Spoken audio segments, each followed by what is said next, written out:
सौदा रशीद जहां। याद भी क्या चीज़ है, अजब बेमौका सताती है। जब वहाँ से गुजरो, जब कभी वहाँ जाओ, वही बातें, वही सूरत, वही पुरानी याद फिर से जिंदा कर देती है। हम सब मिलकर ड्राइवर के लिए गए। प्रकाश की मोटर तो बिल्कुल अपनी ही है।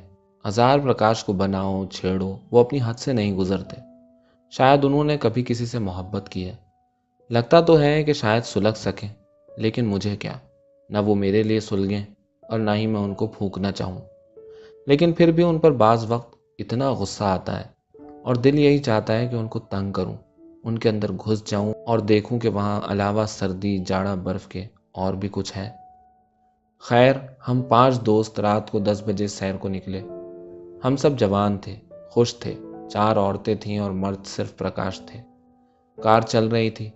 उस हंसी मजाक के बावजूद हम में से कोई भी वहां न था।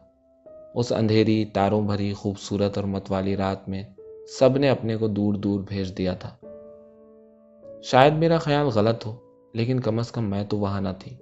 उस हवा, पानी, खामोश और अंधेरी रात ने गालिबन उन सब को भी उसी तरह जगा दिया होगा जिस तरह के मुझे जिंदा कर दिया था। नदी के बंद पर पहुंचे। ये सब उसके छोटे से पुल पर चढ़कर गप्पे लगाने लगे।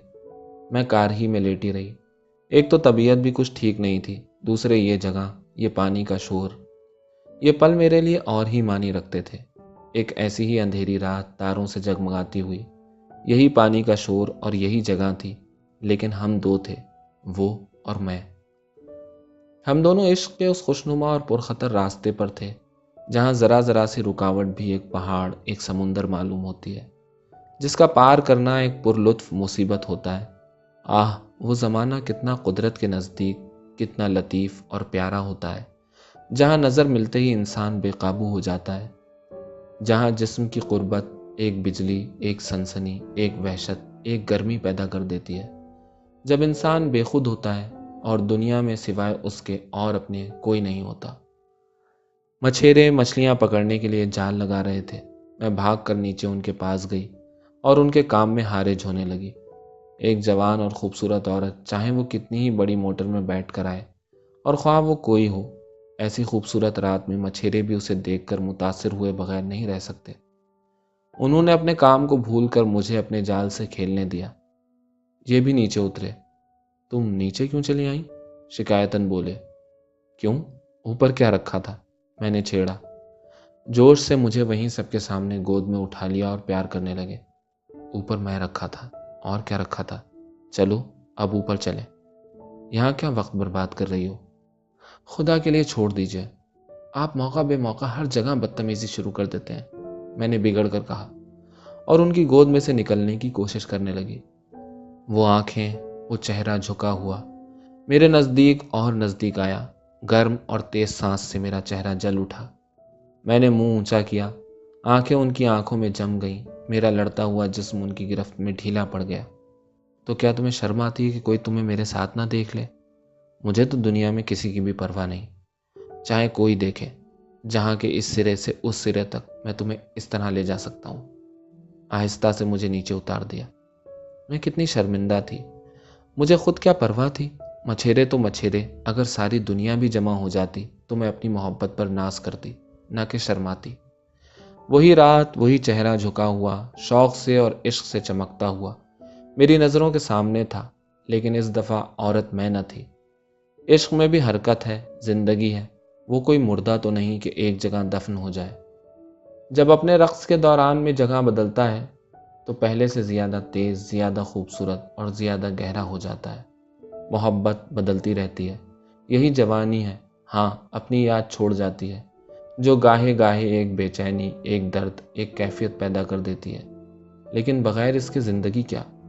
मैं उस रात अपने से मीलों दूर थी, तस्वीरें बना रही और बिगाड़ रही थी कि एक मोटर करीब ही आकर रुकी।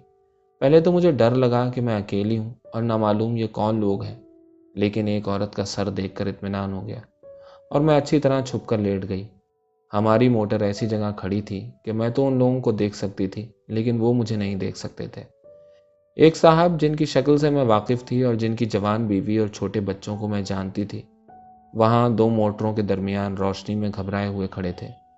मस्त, बिल्कुल तहजीब से गिरे हुए। ایک ہاتھ اوپر زور زور سے ہلا رہے تھے اور دوسرے ہاتھ سے بے اختیار اپنے جسم کو مل رہے تھے۔ ارے بھائی یہ روشنی بند کر دو، یہ کیا حرکت ہے؟ ان کی آواز بھی بھرائی ہوئی تھی۔ موٹروں کے دروازے کھلے، 3 برقع پوش عورتیں اتریں۔ جانی یہاں تو برقع اتار دو، یہاں کون بیٹھا ہے؟ انہی 5-6 مردوں میں سے ایک نے کہا۔ کیوں پیاری، ایک بوسہ دو گی؟ کسی کی سخت آواز کچھ عرصے کے بعد میرے کان تک آئی۔ ہم آئے کاہے کو ہیں؟ تم لوگے تو ہم دیں گے۔ ایک برقع پوش نے، جس کی آواز بالکل بے حس تھی اور مردہ تھی، جواب دیا۔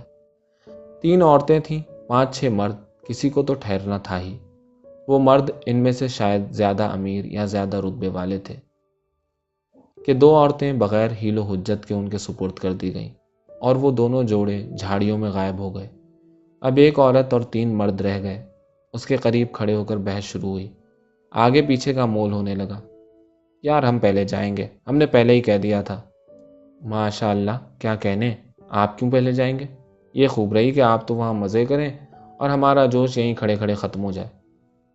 اور زیادہ بگڑ کر کہنے لگے، ارے بھائی وہ چوتھی صاحبہ نہیں آئیں، کیا ان پر وہیں دستخط ہونے لگے؟ اچھا بھائی قرعہ ڈال لو۔ اس دفعہ ان صاحب کی آواز میں علاوہ گھبراہٹ کے غصہ بھی تھا۔ جلدی کرو یار، آخر کہاں تک ضبط کیا جائے؟ اس اندھیرے میں وہ تینوں مرد برابر ہلتے ہوئے نظر آ رہے تھے۔ ایک عورت اور 3 مرد، اور تینوں اتنے سخت بے چین اور بےتاب۔ فیصلہ مشکل تھا۔ ان کی آوازیں جوش حیوانی سے اسی طرح کانپ رہی تھیں جس طرح کہ ان کے جسم متحرک تھے۔ یہ عورت بالکل خاموش تھی۔ بازار میں جب ایک کتیا کے پیچھے 3-4 کتے پڑتے ہیں اور اسی طرح جوش اور بےتابی دکھاتے ہیں تو کمبخت کتیا بھی اتنے خریداروں کا ہجوم دیکھ کر جان چھپا کر بھاگتی ہے۔ لیکن یہ انسان عورت، جس کو مالداروں اور نیک شریف عورتوں نے کتیا سے بھی نیچا کر دیا تھا، ایک ہاتھ سے کار پکڑ کر جھولتی رہی۔ جانی تم ہی بتاؤ کہ تمہارے ساتھ پہلے کون چلے؟ وہ زور سے ہنسی۔ ارے کوئی آ جاؤ، میرے لیے تو تم سب حرامی ایک ہی سے ہو۔ یہ کہہ کر وہ پل کی طرف بھاگی اور ایک مرد جلدی سے اس کے پیچھے لپکا۔ چند منٹ کے بعد اوپر سے ٹارچ چمکی۔ میرے دوست نیچے اترنے کی کوشش کر رہے تھے۔ اس تیز روشنی نے چند سیکنڈ کے لیے 2 برہنہ شخص سب کے سامنے کر دیے۔ روشنی کے چمکتے ہی مرد نے اپنے جسم کی پرواہ نہ کرتے ہوئے فوراً اپنا منہ عورت کے برقعے میں چھپا لیا۔ ڈر تھا کہ پہچان نہ لیا جائے۔ گناہ کرنا گناہ نہیں ہے، اس کا پکڑا جانا گناہ ہے۔ پھر قہقہے اور مردہ قہقہے اس لڑکی کے سنائی دیے۔ وہ ان کتوں پر ہنس رہی تھی۔ میں پھر کبھی وہاں نہیں گئی۔